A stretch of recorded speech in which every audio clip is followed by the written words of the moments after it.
عبر كرة عرضية ملعوبة، محاولة تسديد.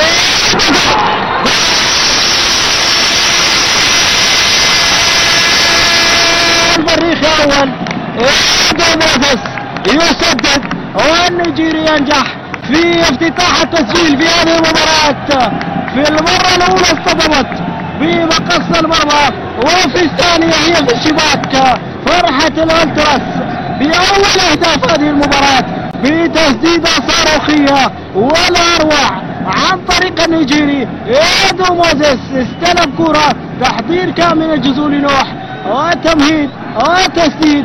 كرة قوية صعبة. هدف فريق أول عن طريق النيجيري. إيدو موزيس يسجل أول أهدافه مع المريخ في الدوري الممتاز.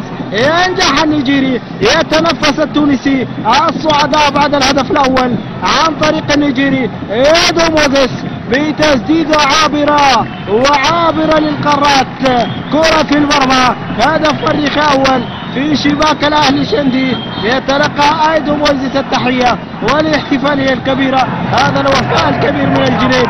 وهنا إيدو موزيس النيجيري العملاق يسجل أول أهداف هذه المباراة بتسديدة ولا أروع ولا أجمل في شباك الأهلي شندي، ليرفع المريخ غلته من الأهداف في شباك أهلي شندي في المواجهات. هذه المواجهة رقم